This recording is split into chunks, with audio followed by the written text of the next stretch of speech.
মামলার বাদী চেনেন না আসামিকে, আসামিও জানেন না মামলার বিষয়।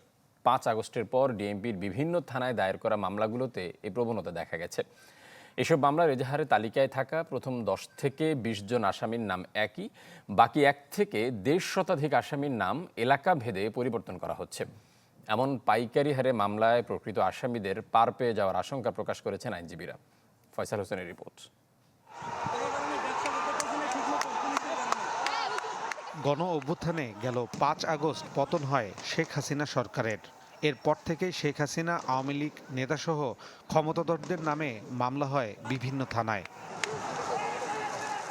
ডিএমপির তথ্য মতে 5 আগস্ট থেকে 16 সেপ্টেম্বর প্রায় 1.5 মাসে রাজধানীর থানাগুলিতে মামলা হয়েছে 248টি। চ্যানেল 24 এর অনুসন্ধান বলছে, এসব মামলায় বেশিরভাগ এজাহার একই ধরনের। প্রথম 10 থেকে 20 জন আসামি আওয়ামী লীগের শীর্ষ নেতাসহ প্রভাবশালী কিছু পুলিশ কর্মকর্তা। এসব মামলায় বাদী চেনে না আসামিকে, আসামিও বাদীর নাম শোনেনি কখনো।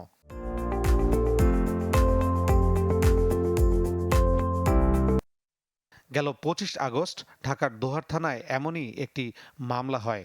এজাহারে থাকা ঠিকানার সূত্র ধরে আসামির কাছে চ্যানেল 24। রাজনৈতিক পরিচয় না থাকা অভিযুক্ত ষাটোর্ধ্ব এই ব্যক্তি দেশের শীর্ষ ব্যবসায়ীদের একজন।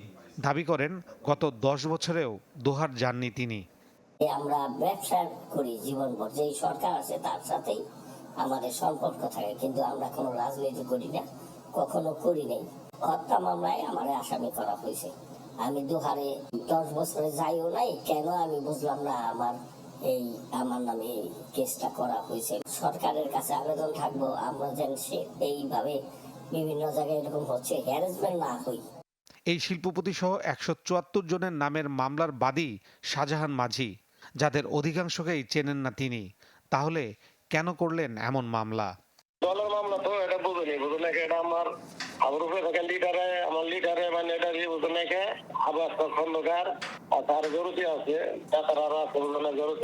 নেতারা নামগুলো দিছে, নেতারা দিছে, রাজনীতির মামলা তো বুঝুন আমি তার সব চিনি না, বুঝুন গেল 2 সেপ্টেম্বর একই ধরনের একটি মামলা হয় রাজধানীর উত্তরা পূর্ব থানায়। আসামি বেশ কয়েকজন ব্যবসায়ী, যা উদ্দেশ্যপ্রণোদিত বলে দাবি অভিযুক্তদের। আমার অন্যান্য কর্মকর্তা কর্মচারী নানান লোকের নামে এত মামলা হয়েছে, একটা মামলা নাকি সামনের দিকে যাবে আর সুন্দরভাবে কাজ করতে পারবো, এই প্রেক্ষাপটে থাকে। এই বিষয়ে বাদী ফরিদা ইয়াসমিনের সাথে একাধিকবার যোগাযোগের চেষ্টা করলেও তাকে পাওয়া যায়নি। দুঃখিত, কাঙ্ক্ষিত নম্বরটিতে এই মুহূর্তে সংযোগ দেওয়া সম্ভব হচ্ছে না। তবে গণহারে এমন মামলায় প্রকৃত দোষীরা পার পেয়ে যেতে পারে বলে শঙ্কা এই আইনজীবীর।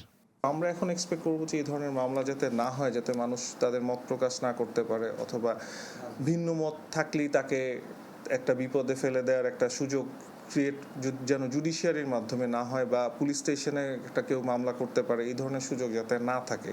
পুলিশ বলছে বিনা অপরাধে কেউ শাস্তি পাবে না। দোষী এবং নির্দোষ আইডেন্টিফাই করার জন্য তো প্রাথমিকভাবে তদন্ত করতে হবে, এবং তদন্তে আমার যে নিরপরাধ সে অবশ্যই বাদ যাবে, এবং যে অপরাধী প্রকৃতভাবে অপরাধী সে মামলায় থাকবে। অযথা কাউকে হয়রানি করা হবে না বলেও জানান পুলিশের এই কর্মকর্তা। ফয়সাল হোসেন, চ্যানেল 24, ঢাকা।